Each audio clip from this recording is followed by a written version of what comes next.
I wanted to talk with you. I saw your story, Bharat, in the paper a couple of times, and just wanted to kind of figure out what you're doing. You got a connection to the Wayzata High School. What year did you graduate? 2017. Yeah, and you had a good time at Wayzata. Yep. Yep. And you dropped out of the University of Minnesota. Is that right? That's correct. So graduated 2017. I met all my co-founders in high school. So in 2014, I started a headphones business that I worked on with a bunch of other high school students at Wayzata. And then through that, I met Sam, who goes to Mounds View, Sam Lerdahl.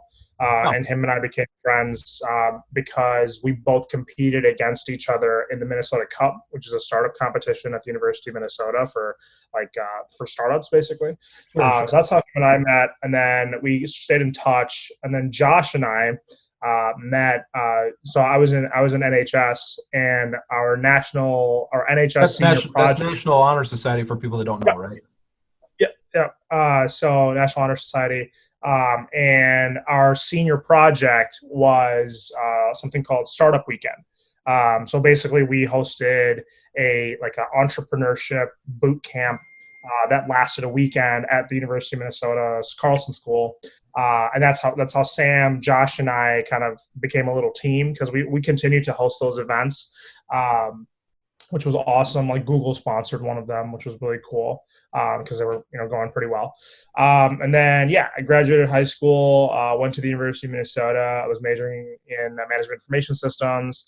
And then one fateful night, I was walking back from class, and my friends asked me to pick up a burrito for them, and I was like, "Yeah, I can pick that up for you." Grabbed his burrito, drove it back, came back to the dorm, and three of our buddies were like, "You didn't let me know you're going to Chipotle. I would have wanted a burrito too." And I'll take the burrito, the steak with I know exactly what you mean. Yeah. So yeah. They're just like, why didn't you let me know that you were going out? So that's when we got out of the idea, and it was okay. This is kind of interesting. Like, there's so many people that leave and come back from work, from home, from the dorm, from an apartment building, and they're going to local stores, local restaurants, local the local Home Depot. There's people going everywhere, people coming back everywhere. And what if there's a way that we could connect those people with the people near them that needed something? Maybe we could help people get what they needed, and we could build a pretty cool business out of it in the process. So you have let me ask you a backup. Let me back up for just a second. Bharat, you have an interest, like a natural interest in information technology. How did you get interested in that to start?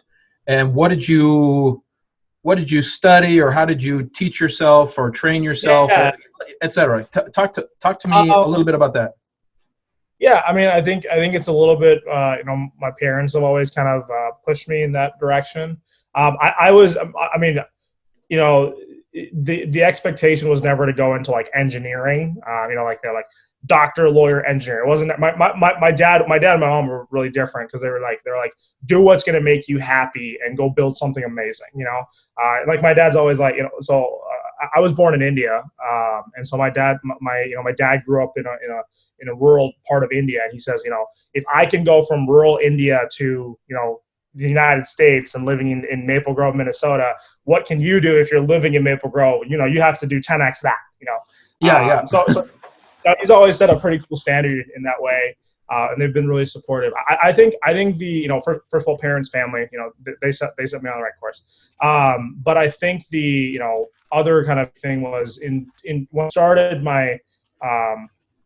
I started my first business, Mixers Audio, my teacher, my Vision 21 coordinator at the high school, sent me the email saying, "Hey, there's this cool thing for high school students to build their own startup." And that's how it all started. Just the whole entrepreneurship journey, I wanted to continue with it. So Mixers was the first thing. And then I actually in high school, I started a nonprofit called Heart, helping every at-risk teen. It was for mental health awareness. Then it came Mixers. Then I was involved in the senior year of high school with the startup weekend, the Techstars Startup Weekend Accelerator. So Techstars, and this is important for the story because, important for the Pickup story because Techstars, we were connected with them at High School, and Techstars is basically this global accelerator that funds companies, and they have this program called Startup Weekend to help, young people, get interested in business. So, I got involved with that. I got involved with another startup called Beatrose Health in first year of college. So this has kind of been all I've known since I was, 14. I'm not very old or wise, but like this is what I've been doing for the last 6 years.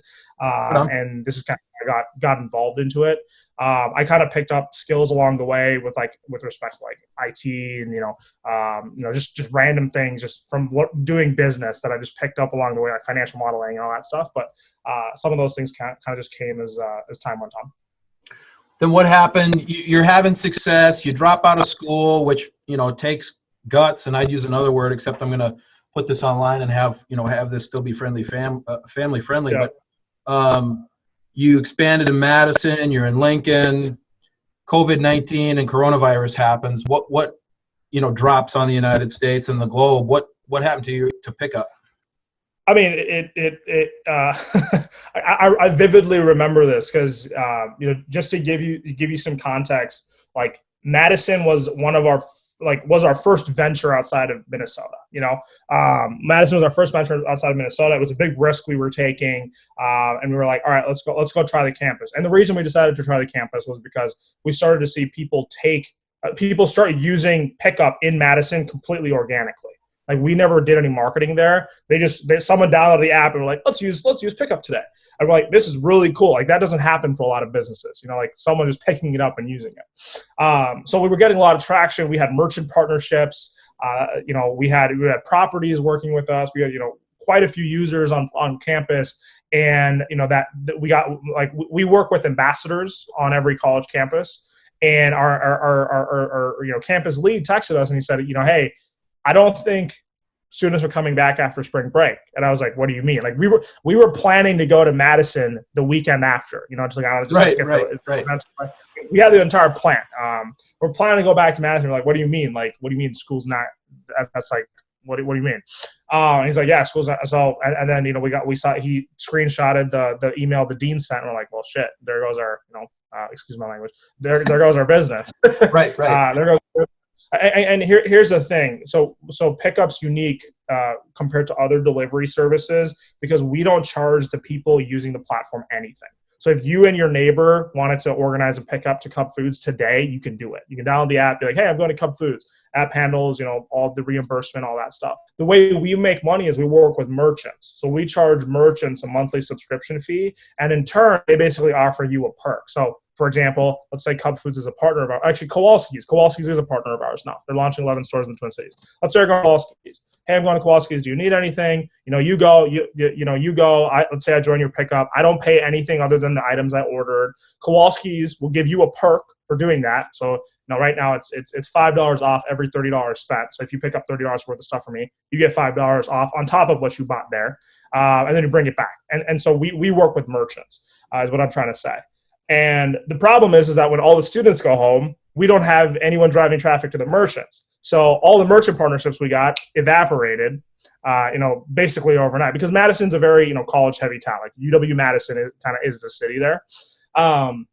So, I've been on State Street for a number of times. So you're familiar. Yeah. We get the notice, the day after we have our stand-up meeting in the mornings, every morning at 9:15. And we're like, hey guys, I know this isn't the news we want to hear. Like we were just starting to get some serious momentum. Let's stay creative.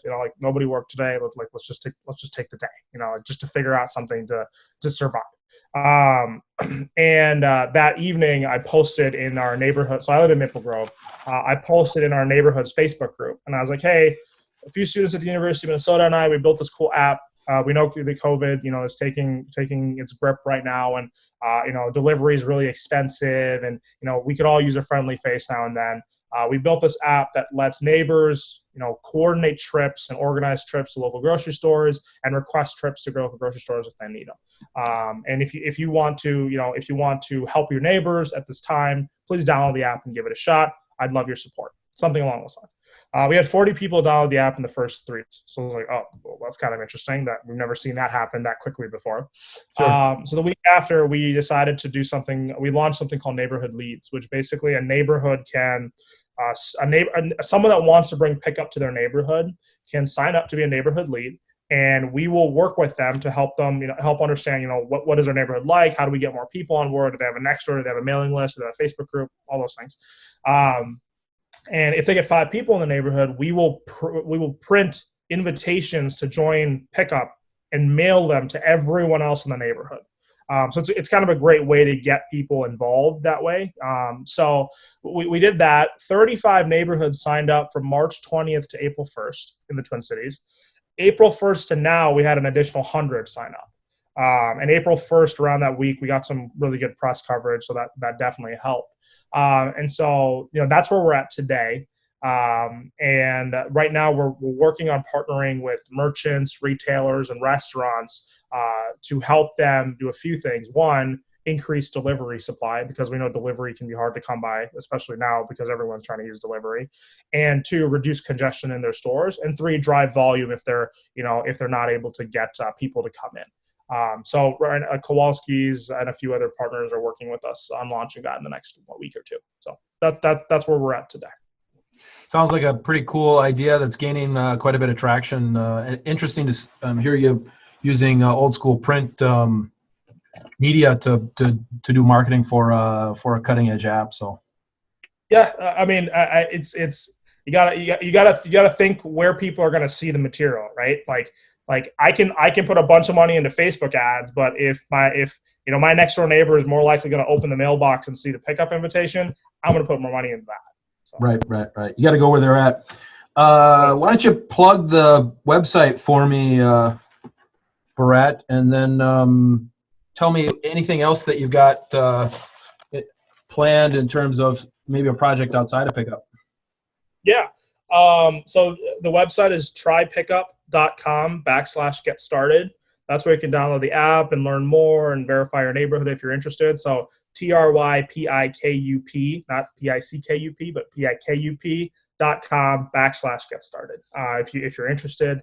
And if anyone wants to, if anyone has other ideas, they want to bring their neighborhood on board, or they just think it's really cool and want to send us a note, you can email me directly at bharat@pikup.io. And I'm happy to take any suggestions or ideas. So yeah, that's plugging our website, app, and all that stuff. Honestly, right now I don't have another project outside of Pickup. It's consumed my life, which in a good way. So our goal in the long run is to become the one-stop shop people go to when they need something. Before they go to Amazon, before they go to a delivery service, before they go to the store themselves, they open Pickup to see if we can connect them with a nearby neighbor that needs something in a faster, cheaper, and friendlier way.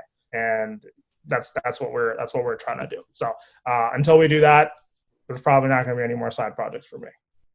Well, very cool. Appreciate your time, Bharat, and wish you all the best here and good luck. And let's stay in touch over time. You can give us an update maybe 6 months or a year. So. Of course. Thanks, Dan. I appreciate it. Appreciate it. Have a great day.